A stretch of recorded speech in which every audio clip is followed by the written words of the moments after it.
Hey class, how's it going? Mr. T again. Today we're going to be getting into Chapter 2 of Stranded. Now let's do a little recap of what happened in Chapter 1. We have our characters Carter, Buzz, Vanessa, and Jane, who are all kids, 13 or less. And then they have their uncle Dexter and his first mate Joe. So we have 6 characters. You like how it tells you that right immediately, right there at the beginning. It tells you your characters and your settings. They're off 900 miles off the coast of Hawaii.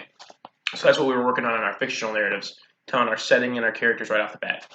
Okay, this is a long chapter, so I'm going to get right into it, okay? Make sure to have your portfolio open here and get Chapter 2 written at the top like I have. And you can just draw or just listen as I read along, okay? Here we go. Jane sat on her bunk, with her back pressed against the wall to steady herself. The boat was rocking too hard to prop her camera on a shelf like she usually did. Instead, she held it out in her arm's length and pressed record. Hi everyone, it's Jane B again, reporting for Evanston Elementary. It took more concentration to hold the camera steady than it did to say the words. Today is June 28th, and it's the 4th day of our sailing trip. I don't know if you can tell, but the weather is not nearly as nice today. Here, I'll show you. She held the camera up in the cabin's porthole and showed off the tossing waves outside. On the view screen, it looked like the whole world was tilting back and forth. She didn't need her whole class to know how scared she actually was. Vanessa and the boys either. They treated her like a baby to begin with, so she talked about other things instead. I read one of Uncle Dexter's books about the Pacific Ocean in 10,000 miles across. It's 10,000 miles across and has some of the strongest wind currents in the world, Jane narrated. Less than 1% of the whole ocean is covered in land. So I guess there isn't much to stop the wind from blowing out here. She'd done plenty of research for her report, as she always did. Carter called her a brainiac for doing extra credit over summer vacation, but then again, Carter's best subject was Jim. Besides, it was something to do while the storm set in around them. Uncle Dexter says this weather can change really fast around here, Jane went on, as casually as she could. In the meantime, there's not that much to tell. We're all just staying out and holding on tight. Dex calls it hunkering down. So I guess that's what we're going to do. Until later, this is Jane Benson reporting from somewhere in the South Pacific. By the time it started to get dark, Buzz was starting to feel normal again. Maybe the seasickness was finally behind him. Or maybe there was just nothing left to throw up, Buzz thought.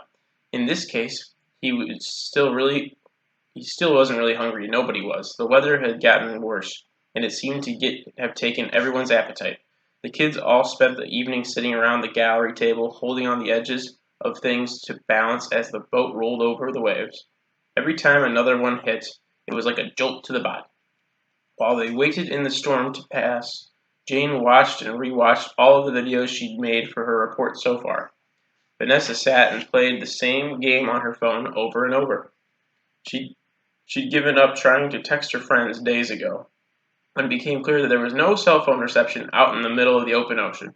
Carter listened to music with his headphones and practiced nautical knots with an old piece of rope.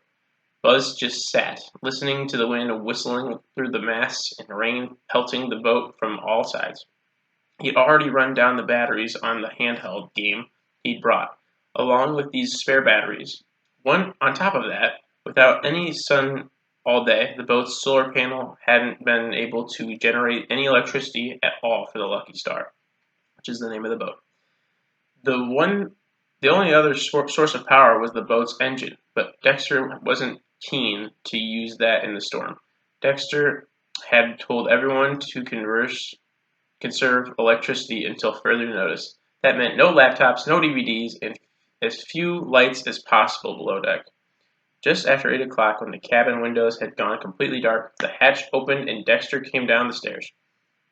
All week long he'd been upbeat and smiley, like some kind of friendly giant who laughed at just about anything. But not now. His expression was grim as he ran a hand over his dripping wet face. I hate to say it, guys, but it looks like this is going to get worse before it gets better. There's a crazy cold front playing playing with the forecast. It's pushing some of the storm at us faster than we expected. He stopped and held tight the upright pole in the middle of the salon as the boat dripped and rose and dripped again. Coffee mugs clattered against one another in the cabinet. Jane's camera slid across the table. This kind of thing's always a possibility, but not to worry, Dexter went on. The only thing to do now is sit tight while we skirt around the squall a little farther. Does that mean we're changing course again? Vanessa asked. Yep. He went on to the navigation station, unrolled the chart, and looked at it. But just temporarily. Today's Boomerang Day, and I'll have us right back on track by tomorrow. Boomerang Day was Dex's name for the trip's midpoint. When they came around and headed back toward Hawaii, maybe that was a good thing, Buzz thought. It meant that we'd gotten half of the trip over with. Then again, it also meant that they were as far away as they'd ever been. When Dex looked from his chart, he seemed to sense something in their face. He turned toward the group and put his hands clasped in front of him. Guys, I think your parents would be proud to see how brave you're all being. I know it's scary, but you've got to meet me and Joe up top, handling everything. I just need you to be down here for another day. Make sense? Yep, Vanessa said quietly. Carter shrugged. Carter, Dexter said, leaning down to catch his eyes. You have a problem with that? No, Carter said. I just wish I could help. You can help, he said. Down here, right here. Your job is to hang tough and hang together, so you're ready to go when we need you up on deck again. Buzz looked down at the table, trying not to show his face. He didn't feel very tough right now. You know what? Dexter said. I'm almost glad this storm came up. That seemed to get everyone's attention. Why? Jane asked. I've sailed through some rough and tumble crews before. Even rougher than you four, he said with a wink. I remember this one time we were out fishing a couple 100 miles off Oahu. We got hit with the biggest, fastest moving squall I've ever seen. It was like sailing sideways with enough wind to blow you right off the deck. The storm made this one look like a little spring shower, and I don't think any of us were going to see morning. Dexter? Buzz said, I thought you said you were glad this storm came up. Right, he said. My point is, we all pulled together that night, and we made it through. Not only that, but those guys were still some of the best buddies. A hard turn like this just brings you closer together. And let's face it, isn't that exactly what your parents wanted you kids to get out of this trip? Just then, a small companionway door at the back of the rear sleeping cabin opened, and Joe shouted down the cockpit, Dex, he said, get up here, now. What is it? Vanessa asked, the worry playing in her voice. What's going on? Probably just a loose line. I'll go find out, Dexter said. You sure you don't want some help? Carter said. I can hold the wheel. Dexter turned and put out one of his big hands to stop Carter. There's nothing that needs to be done right now, he said, but I do want you guys to strap on your PFDs. What? Buzz blurted. PFD stood for Personal Flotation Device, also known as a life jacket. Dex already had his on, but he'd been working up top. Why do we need those? It's just standard operating procedures for a storm like this.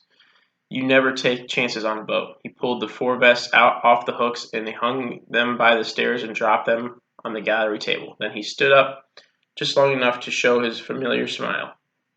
There's nothing to worry about, guys. Buzz glanced around the others to see if anyone was buying it.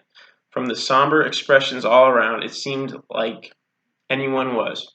But Dex had already gone back up top and closed the hatch behind him. Watch out, Vanessa scooted Buzz out of the way as she got to the table. What are you doing? He asked. I'm calling Dad. She stepped over to the navigation station and pulled the black plastic satellite phone out of the wall-mount charger. They'd all been shown where it was and how to use it. But we're only supposed to use that for emergencies, Jane said. Just then, another powerful gust of wind screeched from outside, tossing the boat into a hard tilt. Vanessa barely caught herself on the countertop to keep from stumbling, while the others struggled to put on their life jackets. Yeah, close enough, she said, and started to dial. Vanessa held on the navigation post desk and sat herself down as the boat continued to tilt and roll.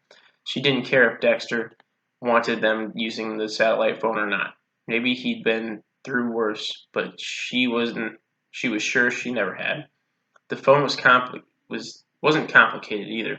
They'd been shown all the emergency equipment on the first day, when Dex and Joe had taken them through hours of boat school. Before they set sail, Vanessa hadn't paid attention to all of it, but this was something she remembered. She dialed 001, and that was her father's cell phone number. As soon as it started to ring on the other end, she felt tears beginning to roll down the corners of her eye. "Hello?" Her father's voice came suddenly on. "Dad?" Vanessa shouted. "Dad?" "Vanessa, what's going on?" Eric Diaz asked. "I can barely hear you." "We're in a storm, Daddy. It's bad, like really bad." Jane was there suddenly, reaching for the phone. "Can I talk to Mom, please?" "Please, pretty please." Then Dexter was there too. Only Buzz stayed where he was, but he watched just as intently as the others did. "Where's Dex?" his father asked. "He and Joe are up top," Vanessa told him. "Everyone's okay. I just wanted to hear your voice. Listen, sweetie, you're going to be fine. Dex and Joe know what they're doing. Just try to hold on and be brave, okay?" Vanessa took a deep breath. "Okay," she said, mostly because there wasn't any choice. "Is Beth there, Dad?" Jane wanted to talk to her. "All right, hang on a second. I'll get her." But before Vanessa could even hand over the phone, an enormous scraping sound screeched up from under the boat. Everything seemed to stop short with a sudden, violent jerk, as if someone had jammed on the brakes. Vanessa felt herself thrown back into her seat. The others tumbled around too, and the phone flew out of her hands. A cascade of books, dishes, storage baskets, swiftly unrolling charts came down on her as she landed hard against the cabin door. "What just happened?" Carter shouted. "Did we hit some rocks?" Buzz asked. "Dad!" Vanessa shouted. "Dad, can you hear me?"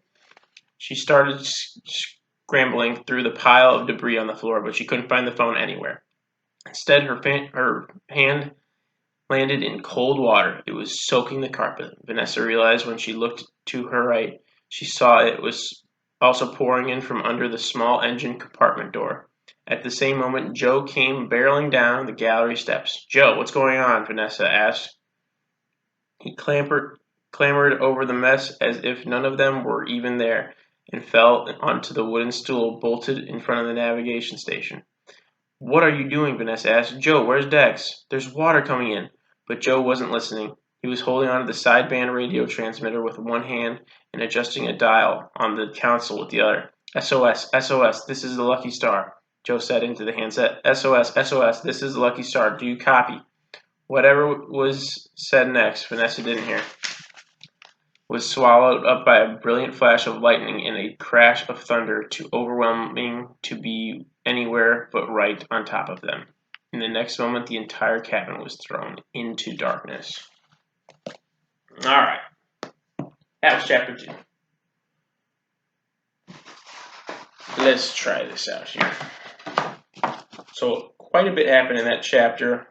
All the kids are sitting under the deck, so in the boat.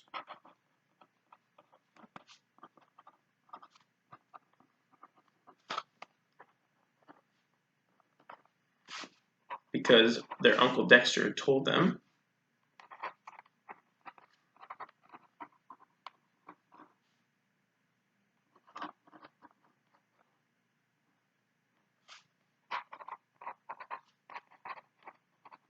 And then, what happened right at the end there? She was calling her dad. The boat was hit really hard. Everything went flying.